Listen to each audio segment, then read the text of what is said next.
Book of Heaven, Volume 26, May 16th, 1929. How the knowledges about the divine will are the army, the acts done in it, the weapons, its light, the royal palace, the ministry, the Sacrosanct Trinity, divine ardor for establishing its kingdom, divine need, its silence, the sorrow of its secrets. Continuing in my usual abandonment in the divine fiat, I was feeling concerned about the privations of my sweet Jesus. Oh, how my poor soul moaned under the infinite weight of a sorrow which makes all created things say, "Where is your Jesus, the one who so much loved you?" Ah, you feel that he sustains everything. You touch his beauty which he has strewn over all creation. You see his immensity which you cannot reach. What you see are nothing other than the marks of his steps, which, in passing by, he impressed upon all things created by him, but he is not here. And you, run, search for him, and we will accompany you, moaning together with you, to make you find the one whom you want. And I feel like everyone speaks to me about Jesus with sorrowful notes, and as they echo in my poor heart, it is tortured by a sorrow which I myself cannot express. And the impression was such as if I wanted to go out of my usual state. But meanwhile, my lovable and good Jesus surprised me, and throwing his arms around my neck, told me, "My daughter, what's wrong? What's wrong? Calm yourself. Calm yourself. How can this be? Do you perhaps want to go out from within the army of my divine will? Look, what an orderly, formidable, and large army, such that, as it lines up within your soul, it will not be easy for you to get out.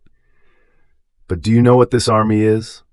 All the knowledge is about my divine will. In fact, having formed its royal palace in you, it could not be, nor was it decorous for it to be without its army.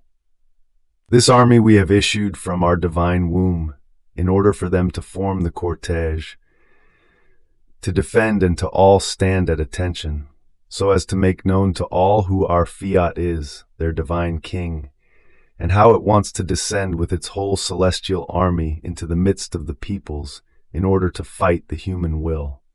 But not with weapons that kill, because in heaven there aren't these deadly weapons, but with weapons of light, which fight in order to form the life of my will in the creatures. Now you must know that the weapons of this army are the acts done in my divine will. Look how beautiful it is. The royal palace is the light of my fiat. The king that dominates is my will. The ministry, the Sacrosanct Trinity, the army, the knowledge is about it, the weapons, your acts done in it. In fact, as you would have the good of knowing one of the knowledges about it, and would operate by virtue of it, you would form in my fiat the weapons in the hands of each knowledge, so as to give the life of it to other creatures. But this is not all yet. Each knowledge possesses a different weapon, one different from the other. So, each knowledge I have given you about my divine will possesses a special and distinct weapon. One possesses the weapon of light in order to illuminate, warm, and fecundate the seed of my fiat. Another possesses the weapon of the conquering power that dominates and rules. Another, the weapon of the beauty that enraptures and conquers. Another, the weapon of the wisdom that orders and disposes. Another, the weapon of the love that burns, transforms, and consumes. Another, the weapon of the strength that knocks down, makes one die and rise again in my divine volition. In sum, each knowledge of mine is a divine soldier which, manifesting itself to your soul, has let the weapon of each of the offices they possess be placed by you into its hands. Look at what order they have, how attentive they are to their office, and to handling the weapon which each of them possesses, in order to dispose and form the people of the kingdom of my divine fiat. This army and these weapons possess the prodigious virtue of the infinite, which is such that they diffuse everywhere. And wherever there is a light, even small, in the creatures, they fight with weapons of light against the darkness of the human will, to eclipse it and give it the life of my fiat. And wherever there is a seed of power or of strength, there runs the divine little soldier with its weapon of power and of strength, to fight the human power and strength, and make the power and strength of my divine will rise again. For all human acts, this army has the opposite weapon with which to fight them, so as to make the act of my divine will rise again over the human act. Therefore, my daughter, it is necessary that you remain in my divine will in order to form sufficient weapons with your acts done in it, for the great army of its knowledges. If you knew how this army anxiously awaits the weapons of your acts into their hands, in order to wage war on and destroy the poor kingdom of the human will, and to build our kingdom of light, of sanctity, and of happiness. More so, since I am within you, in the great royal palace of my divine will, in the midst of my army, with the continuous counsel of the ministry of the divine persons, as the reproducer of our works, because we are the operating being, and wherever we are present, we want to operate always, without ever ceasing. Therefore, it is a necessity that you remain always in our fiat, to unite yourself to us in our continuous operating, and to give us the field to always operate within you. In fact, the sign of the divine operating is precisely this, to operate always, always, without ever ceasing. After this he kept silent. Then with a more tender emphasis he added, My daughter, if you knew the ardor of my love that I feel, because I want to establish the kingdom of my divine will upon earth, so as to realize the only purpose for which man was created. In fact, in everything that has been done by the divine persons, from the time when the world was created, and in what we will do, our principle will always be that one, nor will we ever cease it, that man return into the inheritance of the kingdom of our fiat, which he rejected from us. This is so true, that in my very incarnation, when I descended from heaven to earth, the first purpose was the kingdom of my divine will. It is into its kingdom, that is, in my immaculate mother who possessed it, that I directed my first steps. My first dwelling was within her most pure womb, in which my fiat held its absolute dominion and its kingdom, whole and beautiful. And in this kingdom of my will, which my celestial Mama possessed, I began and I formed my life down here, made of pains, of tears, and of expiations. I knew that I was to be the Jesus neglected, unloved, nor sought for, but I wanted to come because I could see through the centuries how my coming upon earth was to serve to form the kingdom of my divine will, and by necessity I was to redeem them first in order to obtain my first purpose. And so even from that time I descended from heaven in order to come to find, to search for, and to clasp to my breast the children of my kingdom who would search for me, love me, recognize me, to the point of being unable to be without me. Therefore, in what I did and suffered, I put a mark and I said, Here I shall wait for the children of my will. I shall embrace them. We shall love one another with one single love, with one single will.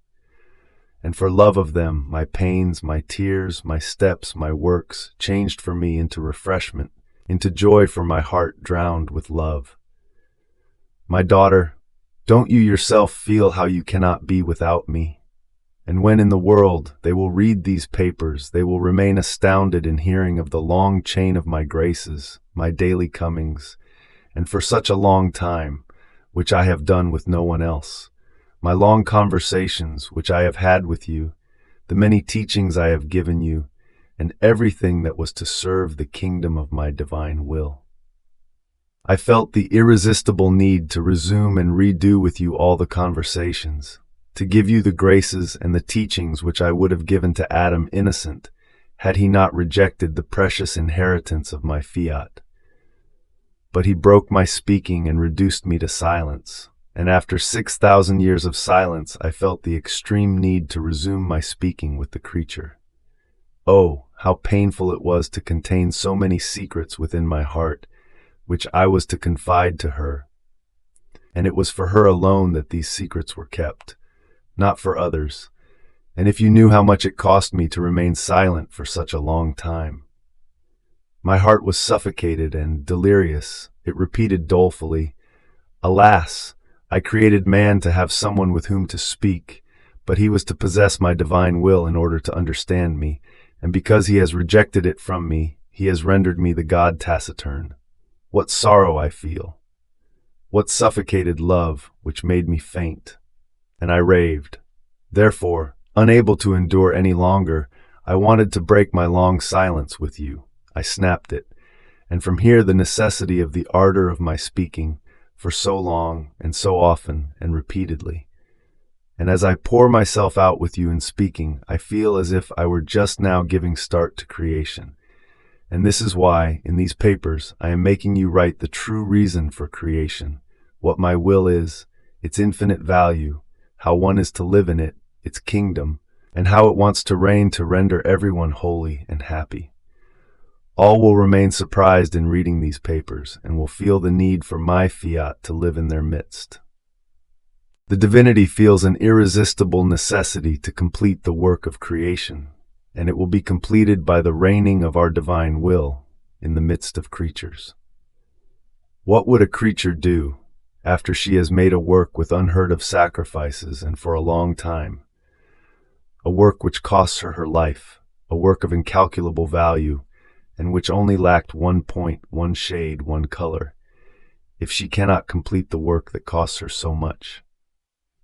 And as beautiful as her work is, as precious and of incalculable value as it is, such that it would form her fortune, her glory, and her complete happiness, she cannot present it to the public, nor can she say that it is a complete work, because one point is missing. For this person life would change into sorrow, and she would feel the weight of her work. Beautiful, yes, but incomplete. And therefore she feels unhappy, and instead of glory she feels humiliation. And how many sacrifices would she not make? She would lay down her life in order to place that point, so as to make her work complete. Such is the state we are in. Nothing is lacking to our work of creation, heavens, suns, works, and magnificence of every kind, but one point is missing, yet a point which disfigures a work so beautiful. This point is the most important. It is the most beautiful shade, it is the most vivid color that is missing in the creation. Everyone and everything lives in my fiat, but one point of it, that is the human family, is outside of it, outside of my kingdom, and it lives unhappy. What sorrow! There is room for everyone in my volition, and yet there are some who live outside. Oh, how they disfigure it and render it incomplete. And what would we not do to see it complete? Any sacrifice, my daughter, we are willing to do anything. I have already laid down my life in the redemption to place this point in the creative work. And when they come to know what will of God means, the great good it can do, and how the only thing that most interests us is to place the rights of our divine fiat in safety and to make it reign, so as to see everyone happy in our will, of our own happiness, they will no longer be surprised in reading, in these papers, the great things I have told you and I have done in your soul. On the contrary, they will say, for a will so holy, which has done everything, it was right that there be such a display of graces and so many sublime teachings in the one in whom it was to make the first deposit of its kingdom, so as to make us comprehend it, love it, and long for it. Therefore, be attentive, because this is about giving a divine will its rights, so as to render the work of creation complete.